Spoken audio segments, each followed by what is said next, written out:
By the end of this video, you'll know about how to place accents on verbs in the Greek New Testament. Hi, Rob McIver here. Let's think about accents on verbs and some tips on how to make learning them a little bit easier. There are three parts to this video. First, we need to look at long and short syllables. Then, we are going to look at general rules on accents in the New Testament. And finally, we will look at the special rules that apply to verbs in the Greek New Testament.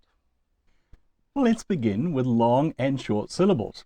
Well, in fact, let's go back a step and ask ourselves, what is a syllable? Well, individual words are made up of syllables. Syllables have a vowel or a diphthong in them. That might be easier to explain by means of examples. So, take the English word take. That has one sound, one syllable. But receive has two sounds. Receive, two syllables. Angel has two syllables. Angel. And messenger has three syllables. Adornment has three syllables, and anthropology has four syllables. Anthropology. And yes, there are some Greek words that have four and even more syllables. Now, whether a syllable is short or long depends on whether its vowel or diphthong is short or long. Now, there's good news here because some vowels are always short. Epsilon and omicron are always short, so they are always found in a short syllable when they are by themselves and not part of a diphthong. Now, there is a number of vowels and diphthongs that are always long. Let me read out the list just so that I don't miss any. Eta, omega, the diphthongs alpha, epsilon iota, omicron, epsilon, and epsilon, upsilon. Yes. All right, so they are the consistent ones. Some are usually short. Now that's the problem, isn't it? The word usually. But they are alpha iota and omicron iota. And the real problem, children, are alpha and iota. Because when they're not in a diphthong, when they're by themselves, they can be either short or long. In actual practice, this is not such a great problem as you might think. But every so often, you will need to look at a verb or a noun and say, that accent is explained by the fact that that alpha is long in this case. So, those are long and short syllables. Next, we need to look at the general rules for accents. Now, when I first met the general rules for accents, there were two things that I remember quite clearly. First, it took me a couple of goes before I understood what they were. And then secondly, I thought, hey, they're so simple, there must be something else going on. So just to help you get over the initial, I really need to understand this a bit better, what I'm going to do is I'm going to talk about them in three different ways. The first way I'm going to explain the general rules is, well, in general terms. And we're going to begin with the grave accent because that is the simplest. The grave accent can only be found on the last syllable. That's it. I have an example here of that. The word theos in John 1 verse 1. A circumflex accent, on the other hand, can be found on either of the last two syllables. And I have examples here of ekinos and arche. Those are found in John 1:1 and 1 verse 8. Now, there is an extra little complication here because if the last syllable is long, the circumflex must be on the last syllable. There is the word, for example, or two in John 1 verse 3. The last syllable, oo, is long. Therefore, the circumflex accent must be on the last syllable. The acute accent can be found on any of the last three syllables. Although, as you might expect, if the last syllable is long, it can only be found on the last two syllables. And there's an extra little bit of complication. If it's found on the last syllable, it often turns into a grave accent. You'll find out later when it does that. Now, I've been talking about the last syllable quite a lot. There's a simple term that we use to describe it. It's called the Ultima. The second to last syllable is called the penult, and the third to last syllable is called the antepenult. So, those can be useful terms. Now, let's explain this all a second time, just in case you would find it valuable to go over it again and it might make more sense. This time around, I've tried to represent where the accents go. The first thing I have there are 3 dashes. That means the accents can only be found on the last 3 syllables. Let's start with the grave. You'll see it's a downward slash. That kind of looks like a grave accent if it's blown up a bit. And there's only one of them because it can only be found on the last syllable. Next are the circumflex accent examples. And yes, there is a little hat there. That's called a circumflex. And I've put 2 there if the ultima is short. If the ultima is long, you can only have 1. It can only be on the last syllable. The acute accent I've used forward slashes for, and you can see that if the ultima is short, you can have them on any of the last 3 syllables. So I put 1, 2, 3 of them. If the ultima is long, I have put 2 of them because they can only be found on the last 2. Earlier this year, a student shared with me their notes that they had made on the accents on verbs. And I was reminded that some people find it easier to understand things that are set out in tables.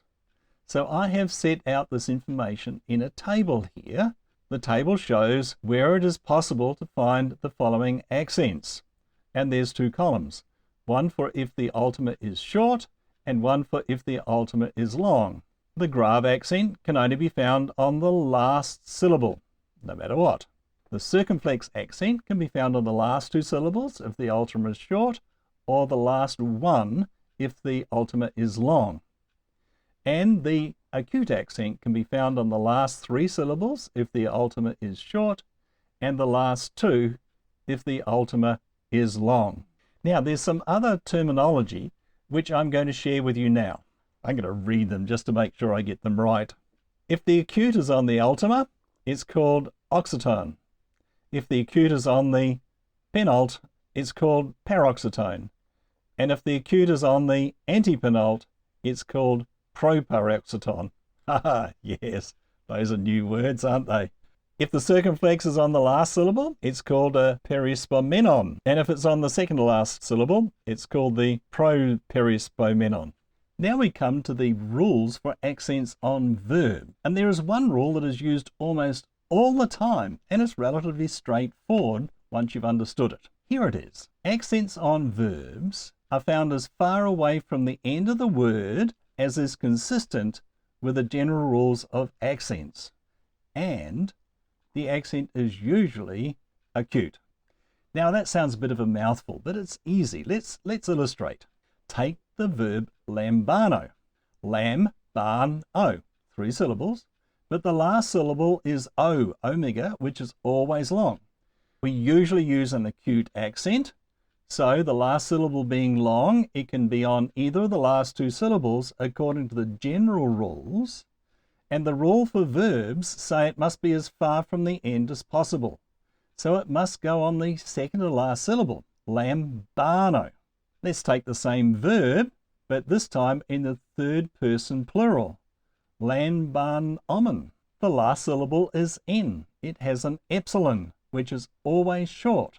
The accent is usually acute, and it can go on any of the last 3 syllables, according to the general rules. The last syllable is short, therefore it can go on the 3rd to last syllable. Lambanomon. And there is a second rule that is used occasionally, and it is this one. If the accent stands on the second to last syllable, which is long, it must be circumflexed if the last syllable is short. Now, you won't find that rule used very often, but later on when we talk about the aorist tense, you will meet verbs like ipon and althon, and you may wonder where they got the circumflex accent from when you're used to putting acute accents on verbs. Well, this rule explains why. So let's think of some tips to make it easier to learn accents on verbs in the Greek New Testament. Well, you're going to smile at my first tip. That is, find out how important accents are to your teacher. Some teachers say, don't worry about them. Other teachers are quite meticulous in requiring their students to learn accents. So that will give you guidance as to how much time to invest in learning about accents. The second thing I want to say is accents on verbs are easy once you've got the knack of them. The accent just goes as far from the end of the word as is possible. And once you understand the general rules, which aren't that hard to understand, and understand the rule that the accent goes from as far from the end of the verb as possible, and it's usually acute, hey, accents on verbs are relatively straightforward. So, however much you decide to pursue accents, I reckon accents on verbs are worth giving a go. Let's try it. The third thing is a little thing, but I suggest you pick the terms you're going to learn. I think the term Ultima is quite useful. But Oxytone and paroxytone you won't use that much. Just see if your teacher uses it more than once. It's good to know about them though. I included them because they are sometimes mentioned in commentaries, and so yes, you will occasionally want to say, well, what did that mean? You look it up and you say, oh, I remember it was covered. And the fourth thing, as usual, accents are going to get easier the more you practice them. What is showing here is an exercise on adding accents to verbs that is found in chapter 3 of my book, Beginning New Testament Greek Made Easier.